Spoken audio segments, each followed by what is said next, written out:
आमे पढ़ुचु माँ संबंधी श्री अरविंद चैप्टर रु माँ शक्तिर क्रिया संपर्क में श्री अरविंद चिठी गुड़िक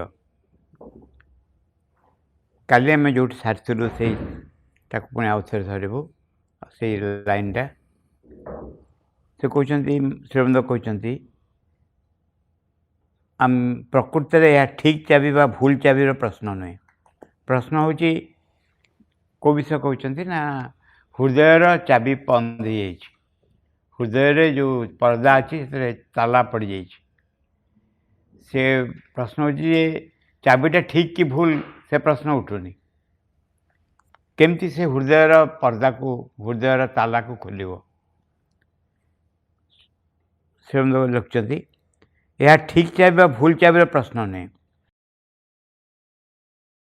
ताला खोलवाई से चाबीटी को ठीक बा भूल भाव में लगाइबा प्रश्न कि चमत्कार उत्तर ठीक चाबी भूल चाबी नहीं केमिति चाबीटा को ताला भितर भर्ती कर ठीक भाव में केमती लगौच चाबीटा को तापर प्रश्न हुए तो कौन सी अंतराय जो तुम्हें तालारे चाबीटी को एपाखे सेपाखे घूराई ता जबरदस्त खोलिया भी चेष्टा कर चाबी एपट सेपट घूर मुझे देखी गोटे चाबी सेमती नुआ ताला चाबीटे से ठीक घूरुनी ठीक भाव में भर्ती कले घूर ना टी एपट सेपट हेल्ले घूरनी से बल प्रयोग कर कि अन्य पक्षे बल प्रयोग जबरदस्त खोल चेष्टा कर अन्य पक्षे विश्वासर सहित धीर स्थिर शांत भाव में चाबीटी को ठीक भाव में घूराई दियो द्वार खोलीज है कथा जे आम जो हृदय द्वार बंद हो रहीचु से आम खुशी हो ताला खोलिया प्रश्न कहीं उठू ये से प्रश्न जो मैंने खोलिया चाहूँगी हूँ तो करना जो मैंने न खोलिया सामान आम मान व्हाट डज इट मैटर कि जाए सुने। आउ एक चिठी है विवेचनार प्रयोजन तुम मध्य जो शक्ति अवतरण कर संबंध में सकल प्रकार विचार विरोध एक बार के त्याग करने विपज्जनक। ये आउ एक कहानी निज भीतर आम अनेक समय जो शक्ति अवतरण करे जो सामर्थ्य अवतरण करे ता एक सचेतन शक्तिर थाए सी जदि भूल वस्तु थाए से कौन करे ना व्यक्ति को भूल भाव में परिचालना करे आ व्यक्ति तो टिके टिके स्फीत हो उठे यही प्रोब्लेम। श्रीमंद लिखुं तुम्हें जान कौन है जदि अवतरण करता वस्तु दिव्य सत्य संगे असमंजस्य का विरोधी हुए जो वस्तु ऊर्ध्वर उतरी आदि जो दिव्य सत्यर आम अनुसरण करछु तार विरोध हुए ता संगे न मिले परिणाम कौन हम। श्रीमंद लिखुं विरुद्ध शक्ति साधक मान को पदान्नत करने सकाशे याठार बड़ सुजोग कौन चाहिए कारण बहु व्यक्ति यह घटी बहु व्यक्ति से मैंने भावती से मैंने अंतर बाणी शुणी किंतु अंतर बाणी शुणती आउ कि शुणती नो चॉकलेट कलर जान नो चॉकलेट कलर निरुद्धरण ले दिल्ली ये लिखते अमूल किरण लिखते से काठ कारखाना काम कर माता से कम दे गोटे आलमारी बा गोटे कौन ठीक हो जाए आलमारीटा ठीक हो जाए डेलीवरी दवा कथा ना से डेलीवरी नवा कथा आउ जो काठर जो कम करती से पाखे पहुँचले देखले जे आलमारी सब ठीक हो जाए कहले मुझे ना ना रंग होनी ना कौन रंग कौन दरकार ना ये चॉकलेट कलर हाँ बोली माँ मत कहते अमृतकरण कहले माँ तो मत कहना चॉकलेट कलर हाँ बोली ना ना तुम ए नुआ आस ना जान माँ हृदय रू कहती आ तुम शुणी पारन ना बर्तमान से जापर चॉकलेट कलर एक्सपेनसिव हम ये कहले कहले चल माँ को पचार दूँ से गले माँ पाक माँ कहले जमा भी मुझे कहनी चॉकलेट कलर प्रति से लिखिदे जे ना ठीक जहाँ अच्छी दे बोली अमृतकरण मजारे कहले माँ तुम कहते कहले नो चॉकलेट कलर बोली नोटा से शुणी पारे कहले जे चॉकलेट कलर बोली शुणी यही भाव में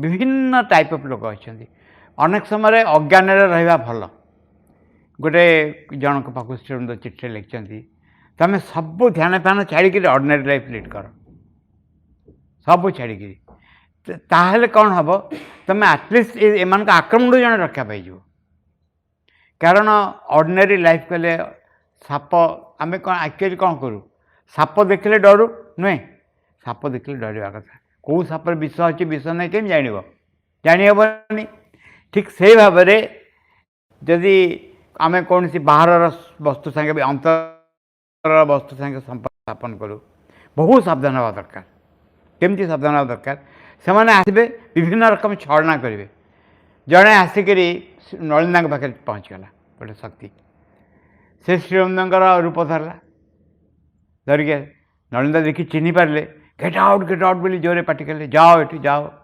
चलीगला उभेगला माँ निजे वर्णना करते जे अणमान भिजन रे केमती विरुद्ध शक्ति श्रीरमंद रूप धरिकी आसी माँ गोटे भिजन वर्णना कर भिजन हूँ गोटे बहुत बड़ हल होती जड़े व्यक्ति अच्छी आ जड़े फेक श्रीरमंद भी लिखिं फेक श्रीरमंद अच्छी से कौन कहूँ जे माँ मत ठकी देती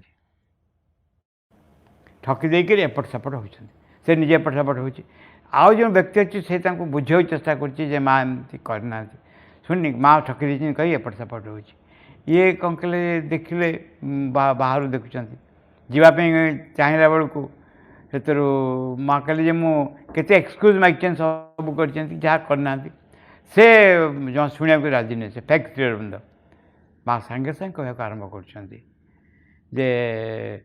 ताने कौन सब जिते आध्यात्मिक अनुभूति सब मिछ एतिक जो व्यक्ति श्रीरमंद फेक श्रीरमंद पाखे था कहे माँ मुझे तुम बोली कहीकि माँ पाक चली सांगे सांगे सब जिन नष्ट ताकर जो विरोध शक्तिर कार्य नष्ट हो संपूर्ण भाव यही भाव विभिन्न आम भितर चिंता मन और प्राणर विभिन्न उद्वेग व आवेग को आम मैंने माँ का भयस बोली धरनु बा उच्चतर भयस बोली धरनु श्रीरमंद लिखिं या भल सुजोग विरोध शक्ति पाखे कौन थी से एक तो कह ना ना मुझे ठीक कर विनम्रता जीव कड़े उड़ी चली इरिटेशन तार जगार नब उद्वेग आवेग तार जगह नब एवं व्यक्ति को भूल परिचालना करने आरंभ कर विरोध शक्ति साधक मान को पदान्त करने सकाशे या बड़ सुजोग कौन थी एकमात्र मातृशक्ति को और दिव्य शक्ति को साधक अबाध प्रवेश पथ छाड़ी दे पारे सेठार भी मिथ्या जिनस सब चिन्हवा निमंते निजर विचार संपूर्ण अक्षुण्ण रखा दरकार कहीं माँ का शक्ति को छाड़ दे हम किंतु देखा पड़ो माँ का शक्ति को छड़ा हो करा निज भीतर किसी वस्तु मिसी जाऊँगी कि कारण यही मिथ्या वस्तु आज बेले बेले मातृशक्ति और दिव्य शक्ति छद्मवेश धरी आसी छिड़ा हुंती सकल मिश्र वस्तु को वर्जन कर शक्ति अभ्यात रखा हम जाना पड़ो कौटा ठीक कौटा भूल ए विषय एकदम स्पष्ट हवा पड़ो ता नहले विभिन्न प्रेरणा आसबे जो प्रेरणा को कह ये हूँ भगवान के द्वारा आसवा प्रेरणा आपको कार्यकारी करने पड़ो ये समस्त को धरे बड़ छोट कई बात विचार जानते ए सीनियर जूनियर प्रश्न उठुनी केते तुम एज हो प्रश्न उठुनी ये हूँ एक सामर्थ्य जो सामर्थ्य ठीक भूल चिन्हे कि नहीं निज तापर गोटे चमत्कार लाइन यहाँ पर बहु जगह दि से चमत्कार लाइन है निजर आध्यात्मिक नियति पर विश्वास रख लाइन है चमत्कार कथा भूल भ्रांति ठार निजक दूरे रख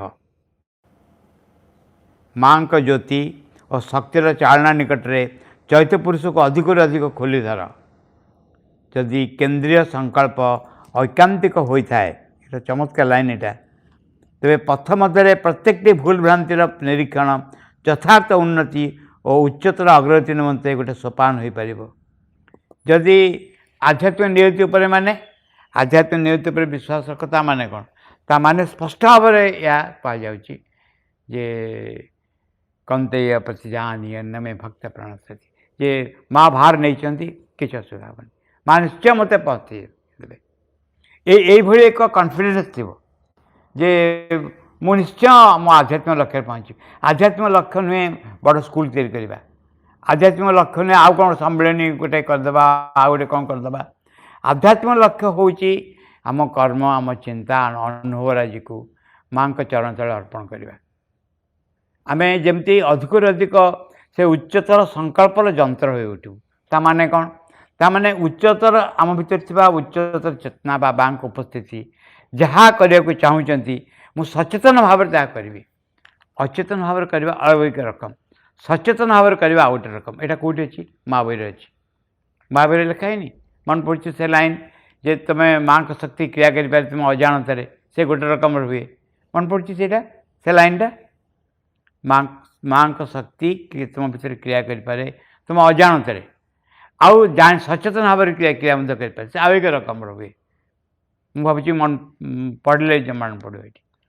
ଠିକ୍ ଏକ୍ଜାକ୍ଟଲି ଆମେ ଅଜାଣତରେ ମାଆଙ୍କ ଇଚ୍ଛା ଦ୍ୱାରା ପରିଚାଳିତ ହେଇପାରୁ, ସେ ଗୋଟେ ରକମ। ତାହା ଆମେ ଚାହୁଁନି। ଆମେ ଚାହୁଁଛୁ ଆମର ସାଧନାର ଲକ୍ଷ୍ୟ ହେଉଛି ସଚେତନ ଭାବରେ ଜାଣି ଶୁଣିକିରି ମାଆଙ୍କ ଶକ୍ତି ଦ୍ୱାରା ପରିଚାଳିତ ହେବା, ଏହା ଚାହୁଁଛୁ। ଯଦି କେନ୍ଦ୍ରୀୟ ଭୁଲ ଭ୍ରାନ୍ତି ଠାରୁ ନିଜକୁ ଦୂରରେ ରଖ, ତାମାନେ ନିଜର ଜାଣି ଶୁଣିକିରି ଆମେ ଯେମିତି ଅସହାୟ ଭାବରେ କୌଣସି ଅବସ୍ଥାକୁ ଗ୍ରହଣ ନ କରୁ। କାରଣ ଯଦି ତାପରେ ସେ କହୁଛନ୍ତି ଯଦି କେନ୍ଦ୍ରୀୟ ସଂକଳ୍ପ ମାଆଙ୍କ ଜ୍ୟୋତି ଓ ଶକ୍ତିର ଚାଳନା ନିକଟରେ ଚୈତ୍ୟ ପୁରୁଷକୁ ଅଧିକରୁ ଅଧିକ ଖୋଲିଧାର। ନିଜ ଭିତରେ କିଛି ଏକ ସ୍ପଷ୍ଟ ଇଣ୍ଡିକେସନ୍ ଅଛି ଯାହାଦ୍ୱାରା ବ୍ୟକ୍ତି ପରିଚାଳିତ ହେଇପାରେ। ଦେଖ ଏଠି ଯାହା ଆମେ ଆଲୋଚନା କରୁଛୁ, କ'ଣଟା କରୁଛୁ? ଆମେ ବହି ପଢ଼ିକିରି କହୁଛୁ, ନୁହେଁ? ବହି ପଢ଼ିବା ମାନେ ନୁହେଁ ଯେ ଜଣେ ସେ ଅବସ୍ଥାରେ ରହିଛି ବୋଲି। ଆମେ ଜଷ୍ଟ କ'ଣ ଶ୍ରୀମନ୍ଦ ଲେଖିଛନ୍ତି ତାକୁ ଚେଷ୍ଟା କରୁଛୁ ପଢ଼ିବା ପାଇଁ, ପଢ଼ିକି ବୁଝିବାକୁ ଚେଷ୍ଟା କରୁଛୁ। ଏ ପଢ଼ିବା ବୁଝିବା ଆମକୁ ସାହାଯ୍ୟ କରିବ ଆମ ଭୁଲ ଭ୍ରାନ୍ତି ଚିହ୍ନିବା ପାଇଁ। ଏ ହେଉଛି ବଡ଼ କଥା। ସ୍ପଷ୍ଟ ଭାବରେ କହୁଛନ୍ତି ଯଦି କେନ୍ଦ୍ରୀୟ ସଂକଳ୍ପ ଐକାନ୍ତିକ ହୋଇଥାଏ, କଣ୍ଡିସନ୍ ନମ୍ବର 1, ଯଦି କେନ୍ଦ୍ରୀୟ ସଂକଳ୍ପ ମାନେ କ'ଣ? ସତରେ ଆମେ ଚାହୁଁଥାଉ, ଆମେ ଜୀବନ ଷ୍ଟାର୍ଟ କରିଥାଉ ମାଆଙ୍କର ହେବା ପାଇଁ, ଆଉ କୌଣସି ବସ୍ତୁ ପ୍ରତି ଆକର୍ଷିତ ହେଇକି ଆମେ ଏ ପଥକୁ ଆସିନୁ, ଆମେ ଆସିଛୁ ମାଆଙ୍କର ହେବା ପାଇଁ ଅଧିକରୁ ଅଧିକ। ଯଦି ଏଇ କେନ୍ଦ୍ରୀୟ ସଂକଳ୍ପ ଯଦି ଐକାନ୍ତିକ ହୋଇଥାଏ, ତେବେ ପଥ ମଧ୍ୟରେ ପ୍ରତ୍ୟେକଟି ଭୁଲ ଭ୍ରାନ୍ତିର ନିରୀକ୍ଷଣ ଯଥାର୍ଥ ଉନ୍ନତି ଓ ଉଚ୍ଚତର ଅଗ୍ରଗତି ନିମନ୍ତେ ସୋପାନ ହୋଇପାରିବ। ପ୍ରତ୍ୟେକଟା ଭୁଲ ତୁଲ ଯାହା କରାଯିବ ସେ ସାହାଯ୍ୟ କରିବ ଆଗେଇ ଯିବା ପାଇଁ। ହଁ, ଯଦି କେନ୍ଦ୍ରୀୟ ସଂକଳ୍ପ ଐକାନ୍ତିକ ହୋଇଥାଏ, ମାନେ ମୂଳରୁ ଯଦି ସିଧା ଇଚ୍ଛା ଥାଏ ଯେ ଆମେ ଏ ପଥରେ ଯିବୁ ବୋଲି, ସିଧା ଇଚ୍ଛା ଥାଏ ଯେ ଆମେ କାର୍ଯ୍ୟ ଆରମ୍ଭ କରୁଛୁ ମାଆଙ୍କର ହେଇଯିବା ପାଇଁ, ଆଉ କୌଣସି ବସ୍ତୁ ଆମକୁ ଅଧିକାର ନ କରୁ, ଏହା ଥାଏ, ତାହେଲେ ପ୍ରତ୍ୟେକ ଥର ନିଜର ଭୁଲ ତ୍ରୁଟି ଯେ ବୁଝିପାରିବ ଏଇଟା ମୋର ଭୁଲ ହେଇଯାଇଛି, ସେଇଟା ସାହାଯ୍ୟ କରିବ ପରବର୍ତ୍ତୀ ପଦକ୍ଷେପ ନେବା ପାଇଁ। ଆଚ୍ଛା, ଆଉ ଗୋଟେ ଚିଠି ଶ୍ରୀମନ୍ଦଙ୍କର ଅବତରଣରେ ବିପଦରୁ ରକ୍ଷା ପାଇବାର ଉପାୟ। ଊର୍ଦ୍ଧ୍ୱରୁ ଏହି ଅବତରଣ ଘଟୁଥିବା ସମୟରେ ତଦନୁସାରେ କାର୍ଯ୍ୟ ଚାଲୁଥିବା ସମୟରେ ନିଜ ଉପରେ ସମ୍ପୂର୍ଣ୍ଣ ନିର୍ଭର ନ କରି ଗୁରୁଙ୍କ ଉପରେ ନିର୍ଭର କରିବା। ଯାହା କିଛି ଘଟେ ତାର ବିଚାର ବ୍ୟବସ୍ଥା ଓ ମୀମାଂସା ନିମନ୍ତେ ସେସବୁ ଗୁରୁଙ୍କ ସମ୍ମୁଖରେ ରଖିବା ଏକାନ୍ତ ପ୍ରୟୋଜନ। ଗୁରୁ ହେଉଛନ୍ତି ମହାରାଷ୍ଟ୍ରବୃନ୍ଦ।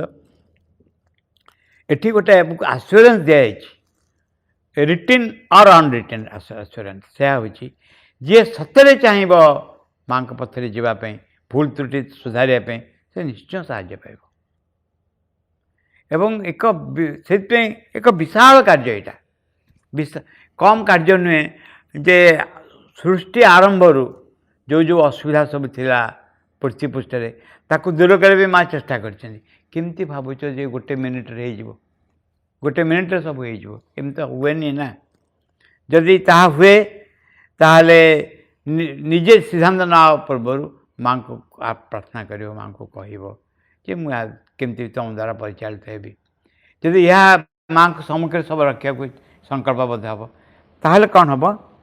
କାରଣ ବହୁତ ସମୟରେ ଯେ ଦେଖାଯାଏ ଅବତରଣ ଫଳରେ ନିମ୍ନ ପ୍ରକୃତିର ଶକ୍ତି ସମୂହର ଉତ୍ତେଜିତ ହୁଅନ୍ତି, ତା ସହିତ ଏକତ୍ରିତ ହୋଇ ତାହାକୁ ନିଜ ସ୍ୱାର୍ଥ ସକାଶେ କାର୍ଯ୍ୟ ଲଗାଇବାକୁ ଚାହାନ୍ତି। ମନେ ପଡ଼ିଛି ପୁଣି ସେ ମା ବହିର 5ମ ଅଧ୍ୟାୟରେ ଏହି ରୂପାନ୍ତର ହେଉଥିବା ସମୟରେ बोधे लाइन एमती आरंभ होती तुमको जो शक्ति अधिकार कर तुम अधिकार कर चेष्टा करनी मन पड़ी माँ भैरव पंचम अध्याय जिते बड़े ऊर्ध्वर एक तुम अनुभव कर एक विशाल शक्ति कार्य कर विशाल शक्ति कार्य कर 72 जिते बड़े श्रीमंद शतवार्षिकी पालन है माँ यही प्रश्नटा उठे चमत्कार भाव में बहुत बढ़िया भाव में उठे माँ कहले श्रीमंद शतवार्षिकी सकाशे एक बहुत बड़ शक्ति अवतरण कर कहले जो शक्ति अवतरण कर तुम निज भूल भ्रांति अगेंस्ट कहीं काम करने को दौन मोर किसी दोष दुर्बलता रही जहाँ उपर मु अख्तियार लाभ कर पारुनी ताहले जो शक्ति अवतरण करी को व्यवहार कहीं करी प्रार्थना कहीं करी जे मोर दोष दुर्बलता दूर करने या भली बड़ सेंटेनरी केमती पालन कर मो दोष त्रुटि जाना सचेतन हवा ताको कार्य लगेगा ये कम कथा नुहे एक बहुत बड़ कथा तेणु से कहते जे बहुत समय देखा जाए जदि ऊर्ध्वर किसी शक्तिर अनुभव जड़े कै ता संगे संगे निम्नरू किसी वस्तु उपर उठे देखिच पाँच पाँच भर्ती थी गोटे टेका पड़ो पाँच ऊपर उठीजे सागे सागे पाँच अंधार हो जगार अंधार माने पाँच भर्ती हो वायुमंडल एक्जाक्टली से घटे एक्जाक्टली माने से पाखापाखि जितेबाला किसी ऊर्ध्वर अवतरण घटे से निम्न प्रकृति धान के ऊपर उठी आसे किसी कारण अलग कारण हो सही पारे एक जमती मोर जीवन हूँ मास को 1000-2000 टका दरमा पाँच 1000 टका दरमा पाँच मैं जब 1 कोटी टंकार प्राइज मिलगला मुझे व्यतिव्यस्त हो संभाली पारिनी ठीक सेमती भाव में आम साधारण जीवन यापन करुँ जदि एक महतर चेतना और शक्तिर कंटाक्ट आम आसू मान चिंता करिक नुहे नेवर बाय थॉट चिंता करिक नुहे निज अनुभूति द्वारा ता कंटाक्ट आसू ताहले कौन हम निम्न प्रकृति शोधित न होते ताकू से निज कार्य लगे चेष्टा कर फिलिंग आनिक दब जे मु अनुमान बहुत बड़ बोली बहुत जिनस जानी अनुमान ये जिनस जानती से कहते जे निम्न प्रकृतिर शक्ति समय उत्थित उत्तेजित होती सहित एकत्रित होता निज स्वार्थ सकाशे कार्य लगे चाहती जो अवतरणकारी शक्ति सागे संपर्क रखिक शक्ति को मिसडायरेक्ट करती निज कार्य समय समय एपरी घटे जे एक बा एकाधिक स्वभावत अदिव्य शक्ति परमेश्वर व ईश्वर शक्ति रूपे निज को उपस्थापित करे एवं साधकर सेवा समर्पण दाबी करे जे केमती होता माने हिटलर कथा हिटलर सामने आसिक एक जो असुर परिचालना करता ठियागला से निजको लॉर्ड ऑफ नेशन बा ईश्वर कह आरंभ कला आउे से परामर्श देला हिटलर चलले यही भाव में हिटलर बहुत साधारण व्यक्ति थे साधारण गोटे ये थे सैनिक थे सेठू उठिकी प्राय केते बड़ पोस्ट चलीगले एवं तांकर कार्य है से शक्तिर प्रभाव को कार्य परिणत करवा शक्ति देखा भाया आउ लोक मिलने इन्स्ट्रुमेंट मिले जहाँ कार्य लगे हे ताकू पूरापूरी कार्य लगेले तापर केते बड़ कालेंकरी पृथ्वी पृष्ठ है माँ श्रीमंद को सब काम छाड़ी एकाकर होगा पड़ा ताको नष्ट कर सकाशे तेणु से कहते जे से आसिक निजे देखेब माँ वर्णना कर चारिपट जाक गोटे सिल्वर आलोक देखा एत उज्जवल देखा जे ताकू देखिले कई जापर ये हूँ विरुद्ध शक्ति असुर शक्ति चिन्ह बोली समस्त भावे जे देवता आसी मो सामने एवं से मानकर भी शक्ति थाए सामर्थ्य थाए से सबू करथिला किंतु मना करथिला यार हिटलर की इच्छा था रशिया आक्रमण करे बोली से असुर वर्णना मना कला केबे भी रशिया आक्रमण करनी यही समय माँ जानते विषय माँ असुर रूप धरी गले लॉर्ड ऑफ नेशन रूप धरी गले ताको कहले तो रशिया आक्रमण कर बोली से एकदम खुशी हो गला तापर माँ फेरिक आसला बेले ये असल असुर साथ देखागला से पचारा कहला मुझे जानती माँ तुम मत नष्ट कर मुझे सब नष्ट करके जी सब कालंकरी कर देकी जी से असुर पुणी जा जिते हिटलर को बुझाया हिटलर तो जान नहीं जे ठीक କ'ଣ କରିବାକୁ ପଡ଼ିବ ବୋଲି ଆଉ ଯଦି ସେମାନଙ୍କୁ ସେ କ'ଣ କରେ ଈଶ୍ୱର ଶକ୍ତି ରୂପେ ନିଜକୁ ଉପସ୍ଥାପିତ କରେ ସାଧକର ସେବା ଓ ସମର୍ପଣ ଦାବି କରେ। ତେଣୁ ଦେଖିବ ମଣିଷକୁ ଅକ୍ତିଆର କରିବା ପାଇଁ ଦେବତା ଆଉ ଅସୁର ଉଭୟ ଚେଷ୍ଟା କରନ୍ତି। ମଣିଷକୁ ଅକ୍ତିଆର କରିବା ପାଇଁ ଦେବତା ଆଉ ଅସୁର ଉଭୟ ଚେଷ୍ଟା କରନ୍ତି। କାରଣ ମଣିଷ ଭଳିଆ ଚମତ୍କାର ଇନଷ୍ଟ୍ରୁମେଣ୍ଟ କେଉଁଠି ଆଉ ନାହିଁ। ତାର ବୁଦ୍ଧି, ତାର ମନ, ତାର ପ୍ରାଣ, ତାର ଶକ୍ତି ଇଏ ସେ ଅସୁର ସେବାରେ ଲଗେଇପାରେ, ଦେବତାଙ୍କ ସେବାରେ ଲଗେଇପାରେ। ଆଉ ସେଥିପାଇଁ ଗୋଟେ ଉଦାହରଣ ହେଉଛନ୍ତି କିଏ, କେତେ ଉଦାହରଣ ଅଛନ୍ତି। ଗୋଟେ ଉଦାହରଣ ହେଉଛନ୍ତି ଧ୍ରୁବ, ପ୍ରହ୍ଲାଦ। ପ୍ରହ୍ଲାଦ କୁ ଅଧିକାର କରିବା ପାଇଁ ଅସୁର କେତେ ଚେଷ୍ଟା ନ କରି ତା ବାପା ହିରଣ୍ୟକଶିପୁ, କିନ୍ତୁ ଏଣେ ନାରଦ ତାକୁ ମନ୍ତ୍ର ମୋଡ଼ି ଦେଇଛନ୍ତି ଯାହାଫଳରେ ସେ ଜନ୍ମରୁ ଭଗବାନଙ୍କ ଆଡ଼କୁ ମୁହଁ ଫେରାଇଛନ୍ତି। ବିଭୀଷଣକୁ ରାବଣ ଅକ୍ତିଆର କରିବାକୁ ଚେଷ୍ଟା କଲା, ପାରିଲାନି, କିନ୍ତୁ ଶ୍ରୀରାମଚନ୍ଦ୍ର ତାଙ୍କୁ ଗ୍ରହଣ କରି ନେଇଗଲେ। କାରଣ Vibhishan becomes the most important person ଏ ଯୁଦ୍ଧରେ। କାରଣ ସେ ଅସୁରମାନଙ୍କ ସିକ୍ରେଟ୍ ସବୁ ଜାଣିଛି, ସବୁ କହିଦେଲେ ଏବଂ ତାହା ଫଳରେ ରାବଣ ଚାଲିଗଲା। ମଣିଷ ସେଇଥିପାଇଁ ଆମକୁ ବଡ଼ କଥା ହେଉଛି ଯେ ଆମେ ପ୍ରକୃତରେ ଭଗବାନଙ୍କ ଆଡ଼କୁ ଯିବୁ କି ଭଗବାନଙ୍କୁ ଯିବୁନି, କ'ଣ ଆମ ଭବିଷ୍ୟତ ହେବ ଆମେ ହିଁ ଡିସାଇଡ଼୍ କରିବୁ। ଶ୍ରୀରାମଚନ୍ଦ୍ର ଯେଉଁ ମୁଁ କହିଥିଲି ଯେ ତାଙ୍କର ଦେହତ୍ୟାଗର ଅଳ୍ପ ଦିନ ପୂର୍ବରୁ ସମସ୍ତଙ୍କୁ ଡକେଇକି ଗୋଟେ କଥା କହିଲେ ମଣିଷ ଜନ୍ମ ହେଉଛି ବହୁତ ମୂଲ୍ୟବାନ। ମଣିଷ ସବୁ ଭୁଲ କରେ, ଈଶ୍ୱର ଏଇ ଭାଗ୍ୟ ଏଇ କର୍ମ ଏଇ ଦୋଷ ଲଗାଏ। ଈଶ୍ୱର ଭାଗ୍ୟ କର୍ମ ଏଇ ଦୋଷ ଲଗାଏ। ଈଶ୍ୱର ମୋ ପ୍ରତି ବିମୁଖ, ମୋ ଭାଗ୍ୟ ଖରାପ, ମୋ କର୍ମ ଅବେଳ, ଏଇଭଳି କୁହେ। କିନ୍ତୁ ସବ ନିଜେ କାମ ନିଜେ କରେ, ନିଜ ଅସୁବିଧା ନିଜେ କରେ। ଯଦି ସେମାନଙ୍କୁ ସ୍ୱୀକାର କରାଯାଏ ତେବେ ତାର ଫଳ ଅତ୍ୟନ୍ତ ଭୟଙ୍କର ହୁଏ। ଅବଶ୍ୟ ଯଦି ସାଧକର ଏକମାତ୍ର ଭଗବତୀ ଶକ୍ତି ପ୍ରତି ସମ୍ମତି ଥାଏ, ଭଗବତ ନିର୍ଦ୍ଦେଶ ଠାରୁ ତା ନିବେଦନ ସମର୍ପଣ ଥାଏ, ତାହେଲେ ସମସ୍ତ କିଛି ନିର୍ବିଘ୍ନରେ ଘଟେ। ଯେଉଁମାନେ ବର୍ଣ୍ଣନା କରିଛନ୍ତି ସେଇ ହିଟଲର ସେ ଅସୁର ବିଷୟରେ କହିଲେ ଯେଉଁମାନଙ୍କର ସତରେ ଭଗବାନଙ୍କ ପ୍ରତି ଦୃଷ୍ଟି ଥିବ ସେମାନେ ଏଇଭଳି ଦ୍ୱାରା କେବେ ପ୍ରଲୋଭିତ ହେବେନି, କେବେ ପ୍ରଲୋଭିତ ହେବେନି। ସେଥିପାଇଁ ସାବିତ୍ରୀରେ ବର୍ଣ୍ଣନା ଅଛି ମଣିଷ କ'ଣ କରେ, ଛୋଟ ଛୋଟ ଦେବଦେବୀ ଛୋଟ ଛୋଟ ସତାମ ପାଖକୁ ଯାଏ ନିଜର କାମନା ତୃପ୍ତି ପାଇଁ ଏବଂ ସେଥିରେ ସେ ମଜିଯାଏ। ଅସଲ ଭଗବାନଙ୍କୁ ସେ ଛାଡ଼ିଦିଏ ସବୁବେଳେ। ଆମମାନଙ୍କର ଆବଶ୍ୟକତା କ'ଣ ସେମାନେ ଜାଣନ୍ତି। ଆମମାନଙ୍କୁ ଯଦି ଉଚ୍ଚରୁ ଉଚ୍ଚତର ପଦ ଦିଆଯାଏ ଆମେମାନେ ବହୁତ ଖୁସି ହେଇଯାଉ। ଖାଲି ଖୁସି ହେଇକି ଚୁପ୍ ରହୁନୁ, ଆମେ ଅନ୍ୟମାନଙ୍କୁ ତୁଚ୍ଛ ଦୃଷ୍ଟିରେ ଦେଖୁ। ଖୁସି ହେଇକି ଆମେ ଚୁପ୍ ରହୁନୁ, ଅନ୍ୟମାନଙ୍କୁ ତୁଚ୍ଛ ଦୃଷ୍ଟିରେ ଦେଖିବାକୁ ଆରମ୍ଭ କରୁ। ଆଉ ଦେଖିବାକୁ ଆରମ୍ଭ କରିକିରି ଆମେ ଅନ୍ୟମାନଙ୍କ ସାଙ୍ଗେ ବ୍ୟବହାର ମଧ୍ୟ ସେମିତି କରୁ ଏବଂ ନିଜକୁ କେତେ ଗୌରବାନ୍ୱିତ ବୋଲି ମନେ କରୁ। ଏ ଘଟଣା ଘଟେ, ତା କାରଣ ହେଉଛି ଆମ ଭିତରେ ଅହମିକା ଥାଏ, ଅହଙ୍କାର ଥାଏ, ମହତ୍ ଆକାଂକ୍ଷା ଥାଏ, ବଡ଼ ହେବା ପାଇଁ ଇଚ୍ଛା ଥାଏ। ସେ କହିବାକୁ ଆରମ୍ଭ କଲେ ଯଦି ସାଧକର ଏକମାତ୍ର ଭାଗବତୀ ଶକ୍ତି ପ୍ରତି ସମ୍ମତି ଥାଏ, କେବଳ ମାଆଙ୍କୁ ସେ ଜାଣିଥାଏ, ମାଆଙ୍କୁ ଗ୍ରହଣ କରିଥାଏ, ଭଗବତ ନିର୍ଦ୍ଦେଶ ଠାରୁ ତା ନିବେଦନ ସମର୍ପଣ ଥାଏ, ଭଗବାନଙ୍କ ପାଖରେ ହିଁ ସମର୍ପଣ କରିବ, ନିବେଦନ କରିବ, ଆଉ କାହା ମୁହଁ ଚାହିଁବନି, ତାହେଲେ ସବୁ କିଛି ନିର୍ବିଘ୍ନରେ ଘଟେ। ରାମେଶ୍ୱରମରୁ ସେ ତାନ୍ତ୍ରିକ ଗୁରୁ ଆସିଥିଲେ। ସେ ଚାହିଁଲେ ଯେ କିଛି ଲୋକଙ୍କୁ ତନ୍ତ୍ର ଦୀକ୍ଷା ଦେବେ ବୋଲି ଆଶ୍ରମରେ। ପଢ଼ିଛୁ ସେଇଟା? ହଁ, ସେଥିରେ ମା କମେଣ୍ଟ କଲେ, କହିଲେ ଯେଉଁମାନେ ମୋତେ ଚାହାନ୍ତି, ମୋତେ ଭଲ ପାଆନ୍ତି, ସେମାନେ କେହି ଯିବେନି ତା ପ୍ରତି। ମୁଁ ଦୁଇ ଜଣଙ୍କୁ ପଚାରିଛି, ଏକା ଆନ୍ସର୍ ପାଇଛି, କଥାବାର୍ତ୍ତା ସେମାନେ କରିନାହାନ୍ତି। ଜଣେ ହେଉଛନ୍ତି ବାବାଜୀ ମହାରାଜ, ଜଣେ ହେଉଛନ୍ତି ଦାଦା। ମୁଁ ପଚାରିଲି ମହାରାଜଙ୍କୁ, କହିଲେ ଆପଣ ଯାଇଥିଲେ ସେ ଯେଉଁ ଆସିଥିଲେ ତାନ୍ତ୍ରିକ ଗୁରୁ?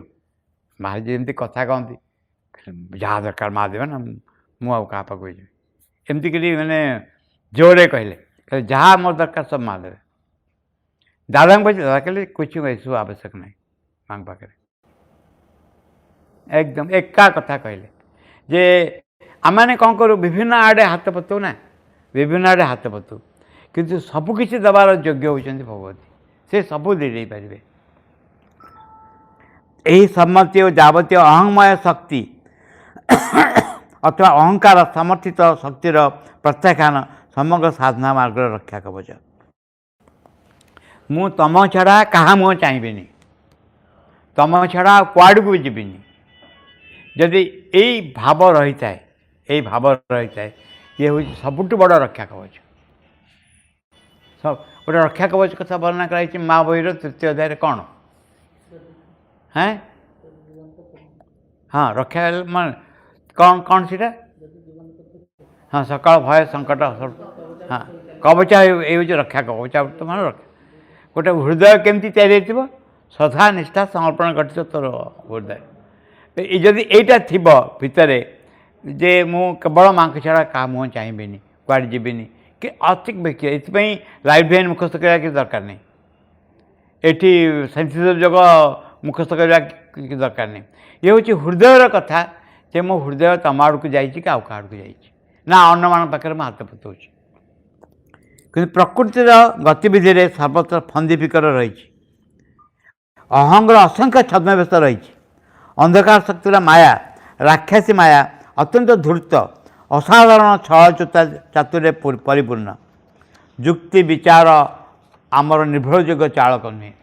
ମାନେ ଜାଲ ଏମିତି ପକା ହେଇଛି ଯେ ଯେକୌଣସି ବ୍ୟକ୍ତି ସେ ଜାଲରେ ପଡ଼ିଯିବ, ଏମିତି କାରଣ ଆମ ଯାହା ଇଚ୍ଛା ତାହା ଯଦି କହି ଦିଆଯାଏ, କରି ଦିଆଯାଏ, କାମ ଛିଣ୍ଡିଗଲା।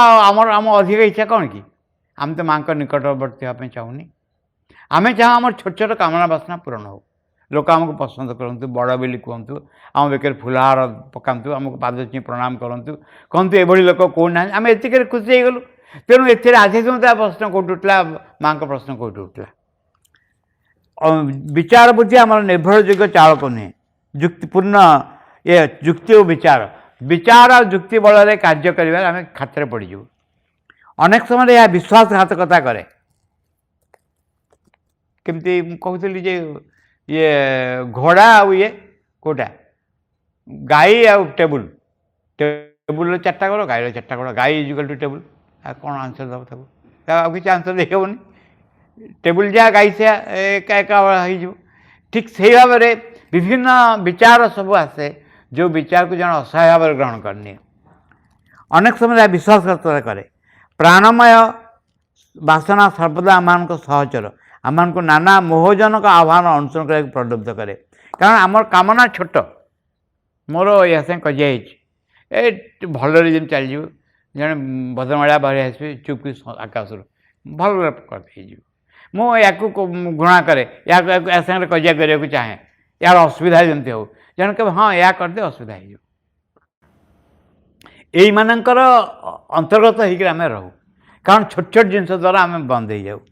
ଏହି କାରଣ ଆମେ ଏହି ଯୋଗରେ ଯାହାକୁ ସମର୍ପଣ କହୁ ତାପରେ ଏତେ ଗୁରୁତ୍ୱ ଦେଇଥାଉ। କାହିଁକି ଗୁରୁତ୍ୱ ଦେଇଥାଉ? କାରଣ ଆମେ ସମ୍ପୂର୍ଣ୍ଣ ଭାବରେ ମାଙ୍କର ଅଧୀନ ହେବା ପାଇଁ ଚାହୁଁ, ଆଉ କାହାର ନୁହେଁ। ହୃଦୟ କେନ୍ଦ୍ର ଯଦି ଏଇ ଚମତ୍କାର ଲାଇନ୍, ହୃଦୟ କେନ୍ଦ୍ର ଯଦି ସମ୍ପୂର୍ଣ୍ଣ ଉନ୍ମୁକ୍ତ ରହେ, ଯଦି ଚୈତ ପୁରୁଷ ସର୍ବଦା ସବୁକିଛିକୁ ନିୟନ୍ତ୍ରିତ କରନ୍ତି, ତାହେଲେ କୌଣସି ପ୍ରଶ୍ନ ନାହିଁ, ସବୁ ନିରାପଦ।